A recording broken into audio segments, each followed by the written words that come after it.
Este álbum se grabó en un garaje por menos de $600. Su icónica portada fue un error de imprenta que su creador odiaba.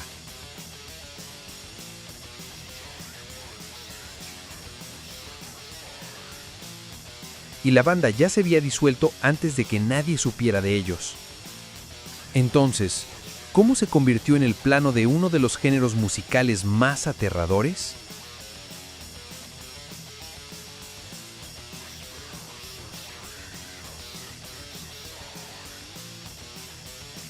Para entender cómo nació una leyenda de la nada, tenemos que viajar en el tiempo, no a una cripta medieval, ni a un bosque oscuro y helado, sino a Estocolmo, Suecia, a principios de los años 80. Si hoy piensas en Suecia y el metal, piensas en una potencia mundial, pero en aquel entonces el paisaje era muy diferente. La escena musical estaba dominada por el punk rock, especialmente el D-beat y el hardcore punk. Bandas como Anticimex y Asocial eran la medida de lo extremo. Para la mayoría de la gente, la banda más rápida y ruidosa del planeta era Motorhead.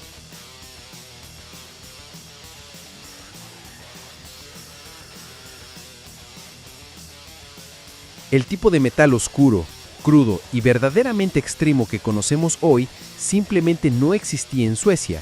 Era, en palabras de un historiador del metal, un ambiente de la nada.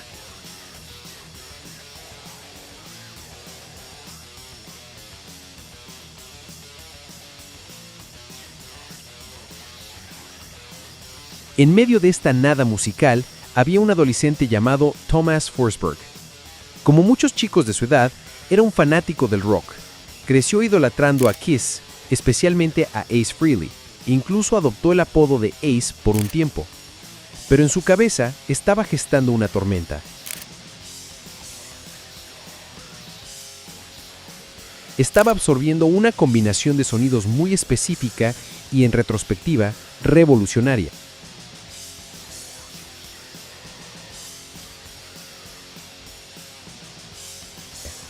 Por un lado, tenía la pesadez aplastante y el sonido maligno de los primeros Black Sabbath. Por otro, la velocidad pura y energía cruda de Motorhead.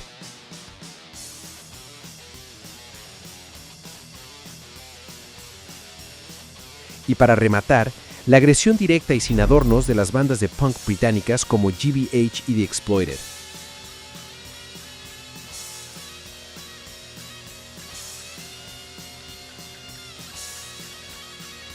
Mientras otros chicos formaban bandas para sonar como sus héroes, Thomas, que pronto se haría llamar Corthen, tenía una visión diferente. No quería sonar como una de esas bandas, quería sonar como todas ellas a la vez. Su misión era clara, y la plasmó en un anuncio que puso en una revista de música local, buscando compañeros de banda.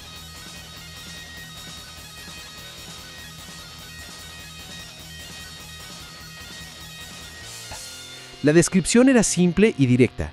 Quería combinar la energía y la velocidad de Motorhead con el sonido maligno y la pesadez de Black Sabbath.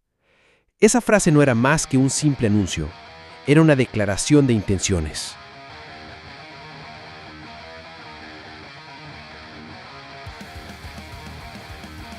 Era la receta de algo completamente nuevo. Pero aquí es donde la historia se vuelve extraña. ¿Cómo un adolescente con una camiseta de Motorhead y un amor por el punk rock, viviendo en una ciudad sin una escena de metal extremo de la que hablar,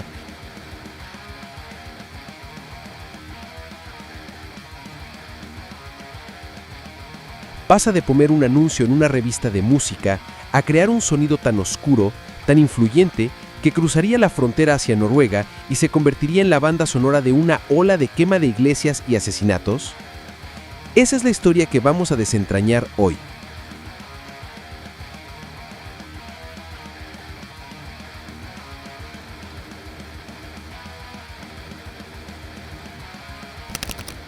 El forjamiento de una leyenda. El chico con la camiseta de Motorhead.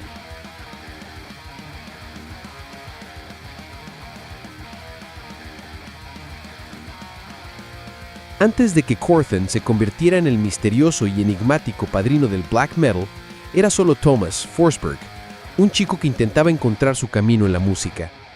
Su viaje no comenzó en la oscuridad. Sus primeros proyectos musicales eran bastante típicos de un adolescente de aquella época. Tocó en una banda de punk llamada Street Skunk y en una banda inspirada en Kiss llamada Yellow, lo que demuestra que sus raíces no estaban plantadas en el suelo más oscuro del metal. Estos primeros intentos eran más sobre la diversión juvenil que sobre la creación de un arte malévolo.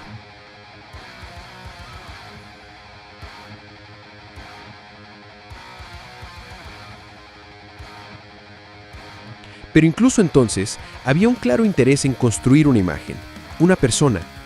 Antes de decidirse por el nombre Quorthon, que encontró en una lista de demonios, pasó por una serie de apodos. Primero fue Black Spade, luego Ace Shoot, un claro guiño a su ídolo de Kiss, Ace Frehley.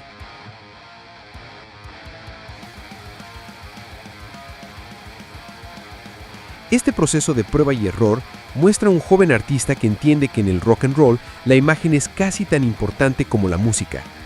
No solo estaba buscando un sonido, estaba buscando una identidad. Y esa identidad se estaba forjando en oposición directa a lo que le rodeaba. La escena de Estocolmo, como mencionamos, estaba dominada por el punk. Bandas como Anti-Cimex eran la estándar de la agresión musical. Quorthon no estaba simplemente uniéndose a esa escena, estaba reaccionando contra ella. Sentía que había un límite en la pesadez y la oscuridad que se podía alcanzar, y él quería cruzarlo. No quería ser otra banda de punk o de heavy metal. Quería tomar los elementos que amaba de cada género y llevarlos a un nuevo extremo. Bathory no nació para encajar.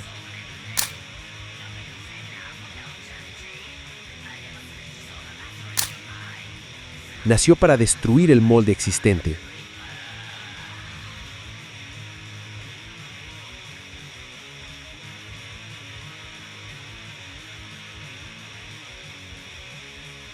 Un hombre bañado en sangre. Con su visión en mente, el anuncio de Quorthon en la revista de música dio sus frutos.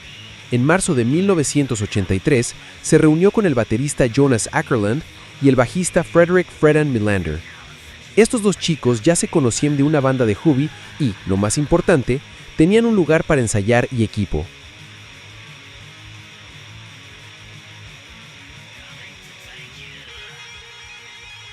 La primera formación de lo que se convertiría en Bathory estaba completa. La elección en nombre de la banda fue un momento crucial y una clara señal de la dirección que Quorthon quería tomar. La inspiración llegó después de un viaje a Londres, donde visitó el famoso museo de cera Madame Tussauds.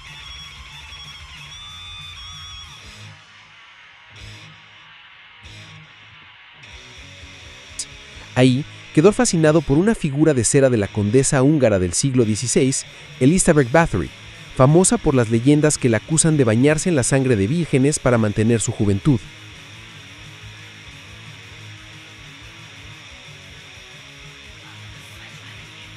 El nombre era perfecto, evocaba horror, historia oscura y una aristocracia malévola. Era memorable y provocador.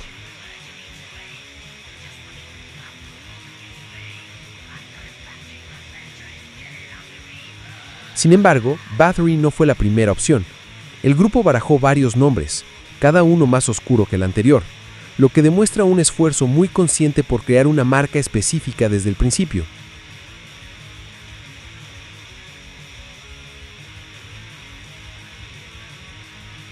Consideraron llamarse Natas, Satanás al revés, Nosferatu y Countess Bathory. De acuerdo con el bajista Fredrik Melander, usaron estos nombres por breves periodos antes de finalmente decidirse por el más corto y contundente, Bathory. Esta búsqueda de la identidad perfecta muestra que no estaban tropezando en la oscuridad, estaban diseñando cuidadosamente su propia leyenda. Y esa leyenda no era solo musical. Desde el principio, el aspecto visual era fundamental.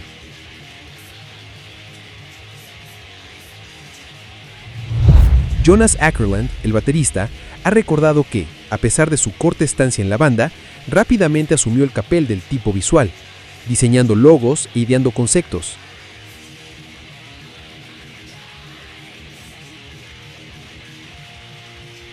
Esto es increíblemente revelador.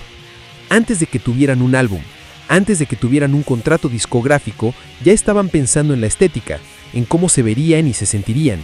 Entendieron que para crear el tipo de impacto que querían, el sonido y la imagen tenían que ir de la mano. Sin embargo, Åkerlund también señala que no estuvo en la banda por mucho tiempo, una frase que presagia el primer gran obstáculo en la historia de Bathory.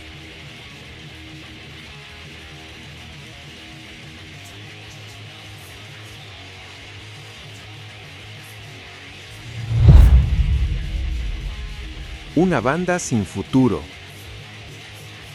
Aquí es donde la historia de la mayoría de las bandas legendarias sigue un camino predecible. Ensayan sin descanso, tocan en todos los bares de mala muerte que pueden y poco a poco construyen una base de fans.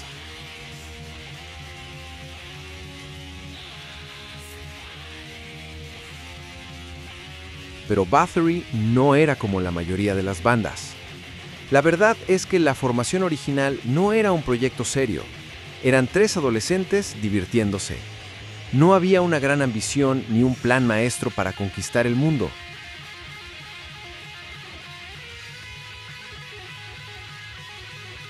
Como recordaría más tarde el propio Quorthon, no tenían ninguna ambición. Se juntaban en el local de ensayo 2 o 3 veces por semana, pero a menudo ni siquiera tocaban sus instrumentos.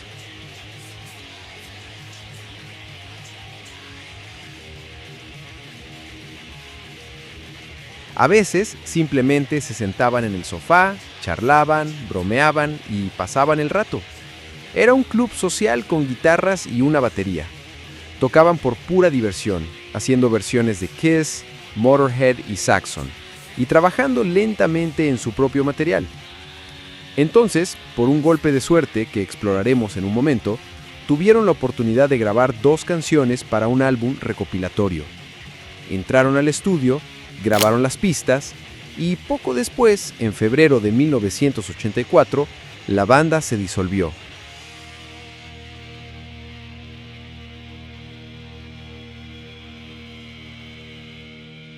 Simplemente se desintegró. Las diferencias musicales se habían hecho evidentes. Quorthon quería tocar más rápido, un metal más extremo, y los demás no compartían esa visión. La ruptura fue tan definitiva que Jonas Åkerlund y Frederick Melander hicieron las maletas y se mudaron a Londres.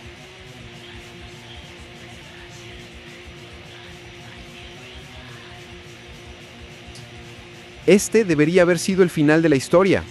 En este punto de la narrativa, la banda que un día definiría un género musical entero estaba muerta. No había más Bathory. Era solo un recuerdo de unos pocos meses de ensayos y 2 canciones grabadas.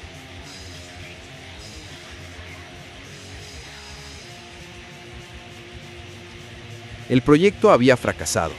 El sueño había terminado antes de empezar. El silencio cayó sobre el nombre de Bathory y parecía que sería para siempre.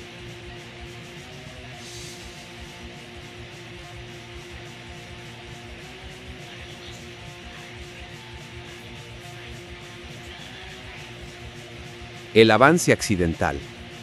La gran apuesta del jefe.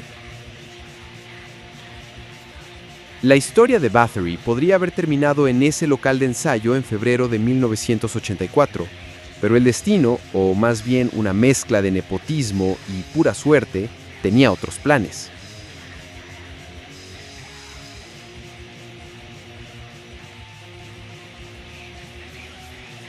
Para entender cómo la banda resucitó de entre los muertos, tenemos que conocer a un personaje clave que operaba tras bambalinas: Borgie Forsberg, más conocido como el Boss.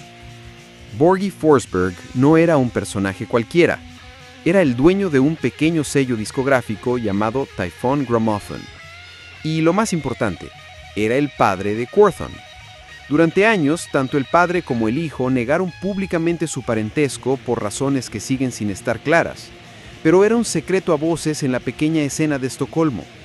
El joven Quorthon trabajaba a tiempo parcial en el sello de su padre, rodeado de vinilos y del negocio de la música.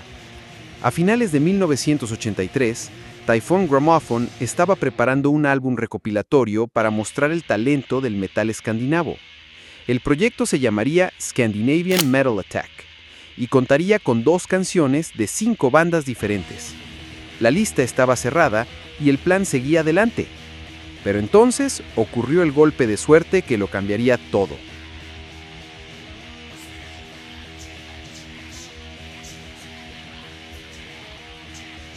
A última hora, una de las bandas finlandesas seleccionadas tuvo que retirarse, probablemente porque sus miembros tenían que cumplir con el servicio militar obligatorio.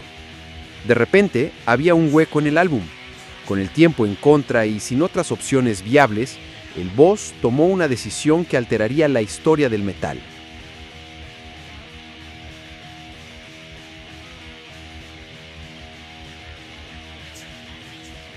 Le dio el puesto a la banda desconocida y ruidosa de su hijo. No hubo una maqueta impresionante, ni una guerra de ofertas entre sellos. Fue simplemente una cuestión de conveniencia y conexión familiar. El camino de Bathory hacia su primera grabación oficial no se labró con sudor y conciertos, sino que se lo allanó una cancelación de última hora y un favor paternal. La banda más malvada del mundo estaba a punto de tener su gran oportunidad gracias a su papá.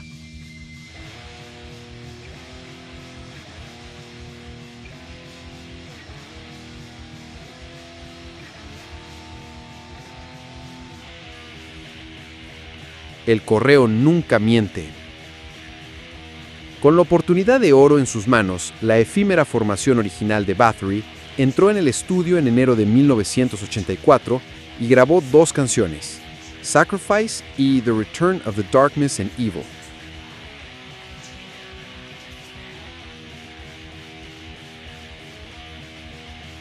Poco después, como ya sabemos, se separaron.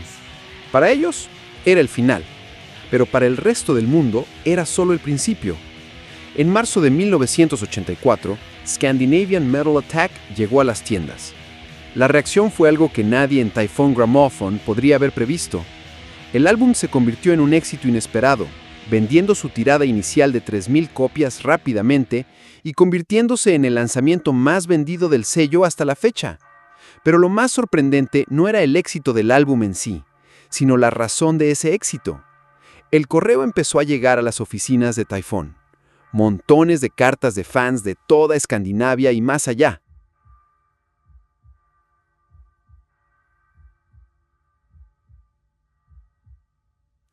Y casi todas hablaban de lo mismo. Según los informes, más del 95% de todo el correo de fans que recibió el sello estaba dedicado a una sola banda, Bathory. Los fanzines de metal underground, las Biblias de la escena en la era pre-internet, se hicieron eco del sentimiento. Una de las primeras reseñas en la revista Kick-Ass describió a Bathory como la mejor banda de la compilación, con un sonido muy pesado, voces asesinas y un deseo de hacer un poco de daño. Los describieron como un Venom musical, pero aún más intenso.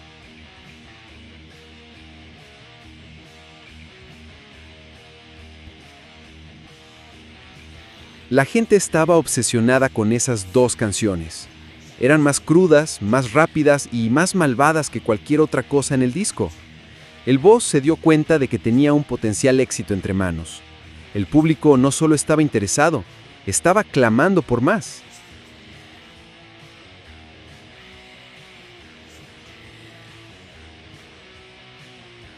Inmediatamente se puso en contacto con Quorthon y le ofreció un contrato para grabar un álbum completo.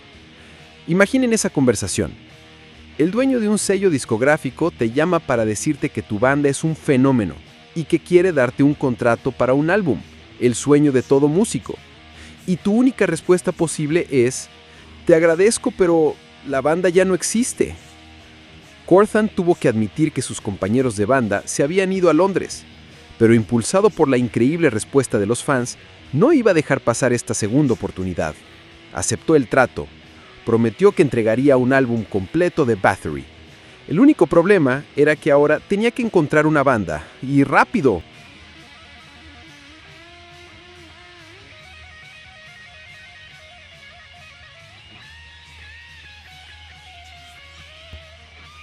«56 horas en un garaje». Con un contrato discográfico en la mano, pero sin banda, Quorthon se lanzó una carrera contrarreloj. Necesitaba músicos que pudieran tocar el material extremo que tenía en mente.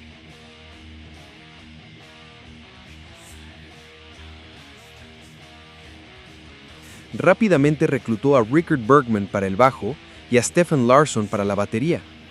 La urgencia era tal que el nuevo trío tuvo exactamente un ensayo juntos. ¡Uno!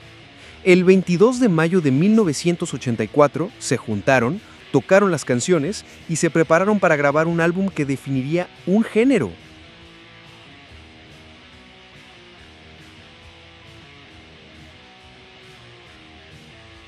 Menos de un mes después, el 14 de junio, entraron en el estudio. Pero la palabra estudio es quizás demasiado generosa. El lugar se llamaba Heaven Shore Studio, un nombre que sonaba grandioso, pero la realidad era mucho más humilde. Heaven Shore no era más que un garaje reconvertido. De hecho, su nombre original era simplemente The Garage. Este no era un entorno de grabación de alta tecnología. Era un espacio improvisado y el equipo reflejaba esa realidad. Aquí es donde las limitaciones se convirtieron en la clave del sonido de Bathory. Las finanzas eran increíblemente ajustadas.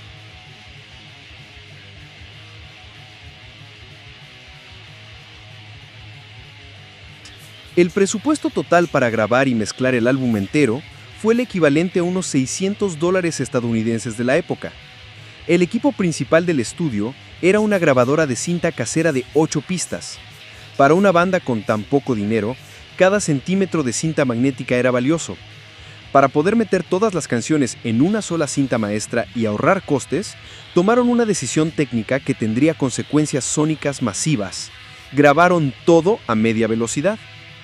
Esta técnica, nacida de la pura necesidad económica, comprimió el sonido, lo ensució y le dio una calidad cruda y poco producida que era completamente única.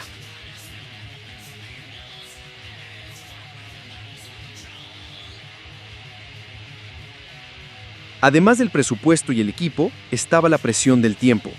No podían permitirse pasar semanas perfeccionando su sonido. Todo el álbum, desde la primera nota grabada hasta la mezcla final, se completó en un periodo de tiempo increíblemente corto, estimado entre 32 y 56 horas. No había tiempo para segundas tomas interminables ni para experimentar con la producción. Era entrar, tocar con la mayor furia posible y salir. Lo que surgió de ese garaje en menos de 3 días no fue el resultado de una elección artística deliberada para sonar lo-fi o crudo. Fue el sonido de la pobreza, fue el sonido de la prisa, fue el sonido de la necesidad.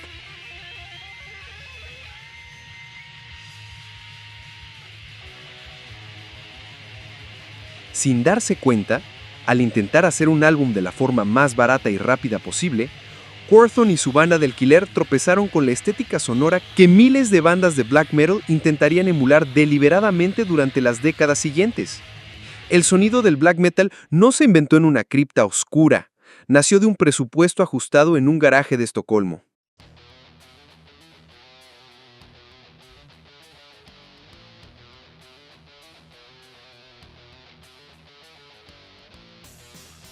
La cabra amarilla nace. Con la música grabada en condiciones caóticas, la creación de la portada del álbum se convirtió en una metáfora perfecta de todo el proyecto.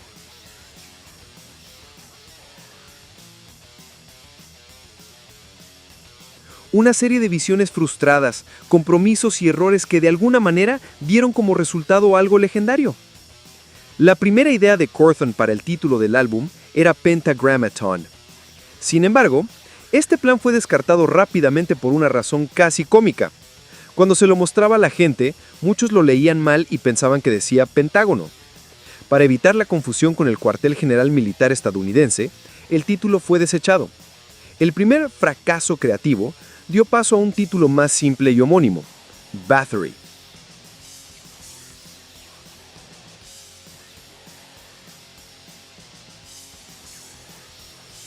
Luego vino la imagen central. La ahora icónica cabra demoníaca no fue una creación original para la banda. La imagen fue tomada de un libro de 1981 llamado Witches, Brujas, escrito por la ícono feminista Erica Jong. La ilustración específica fue obra de un artista llamado Joseph A. Smith. La fuente de una de las imágenes más malignas de la historia del metal no era un grimorio antiguo, sino un libro que se podía encontrar en una biblioteca o librería local. Pero la visión original de Quorthon para esta cabra era mucho más grandiosa. Quería que la imagen se imprimiera en una llamativa tinta dorada. Imaginaba una portada opulenta y blasfema. Sin embargo, la realidad del presupuesto volvió a interponerse. El sello discográfico le informó que la tinta dorada era demasiado cara para un lanzamiento tan modesto. Decepcionado pero sin desanimarse, Quorthon pidió que usaran el color más parecido al oro que pudieran afordar. El resultado fue un desastre, al menos a sus ojos. Cuando vio las primeras copias, la cabra no era dorada, sino de un amarillo brillante, casi neón. Quorthon lo odió.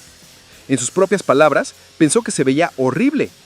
Estaba tan disgustado con el error de imprenta que después de que se prensaran las primeras 1000 copias, ordenó que todas las futuras ediciones de la portada se hicieran en un simple y austero blanco y negro. Y así, en un acto de control de daños, nació una leyenda. Esas primeras 1000 copias con el error de impresión se convirtieron en el santo grial para los coleccionistas de metal. Se les conoce como la edición Gula Getten, que en sueco significa la cabra amarilla.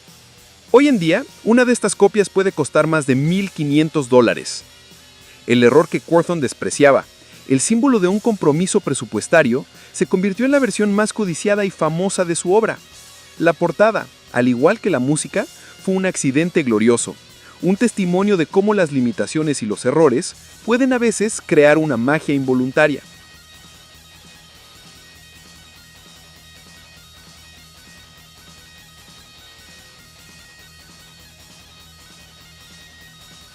El plano no intencional. En octubre de 1984, el álbum debut de Bathory finalmente fue lanzado al mundo.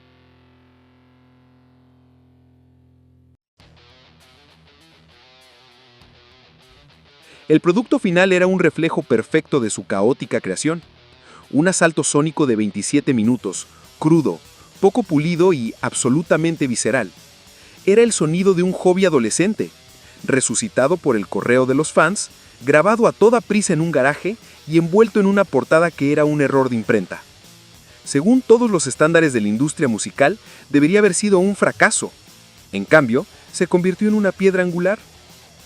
A pesar de sus imperfecciones, o quizás debido a ellas, la energía cruda y la atmósfera oscura del álbum eran diferentes a lo que se había escuchado antes. Combinaban la velocidad del thrash, la actitud del punk y una temática malévola que, aunque inspirada en películas de terror y cómics, sonaba genuinamente amenazante. No era solo música, era una declaración. Con el tiempo, el legado del álbum creció exponencialmente. Si bien muchos críticos y fans consideran que el tercer álbum de Bathory, Under the Sign of the Black Mark, de 1987, es el verdadero plano del sonido del black metal noruego, con su atmósfera más desarrollada y su producción más definida, el debut fue la chispa que encendió la llama. Fue el primer disparo revolucionario que demostró que algo así era posible. Sentó las bases sobre las que se construiría todo lo demás. La conexión más directa y fatídica fue con la floreciente escena underground de la vecina Noruega. Músicos jóvenes de bandas como Mayhem, Burzum, Darkthrone e Immortal escucharon este disco y quedaron profundamente marcados. El sonido de Bathory se convirtió en su principal fuente de inspiración. Tomaron la crudeza sónica de Quorthon, su estética de bajo presupuesto y sus temas oscuros, y los llevaron a un extremo ideológico que ni el propio Quorthon podría haber imaginado. Y aquí reside la ironía final y más oscura de la historia de Bathory. El satanismo de Quorthon era puramente teatral. Él mismo admitió que no era un satanista, simplemente usaba esas imágenes como una forma de provocación, una herramienta para atacar al cristianismo y crear una imagen impactante, inspirada más en películas de terror de Hammer que en cualquier creencia real. Era en esencia rock and roll con una capa de maldad. Pero al otro lado de la frontera, una nueva generación de músicos escuchó esas canciones no como teatro, sino como un llamado a las armas. Tomaron la ficción de Quorthon y la convirtieron en su aterradora realidad. El arte de Bathory, nacido de la casualidad, la pobreza y la cultura pop, se convirtió sin quererlo en la banda sonora de un movimiento que llevaría esos temas de la oscuridad y la rebeldía a sus consecuencias más literales y mortales. Para ver exactamente cómo el sonido de Bathory fue retorcido en una ideología de quema de iglesias y asesinatos, haz clic en el video que aparece en tu pantalla ahora sobre el círculo negro de Noruega.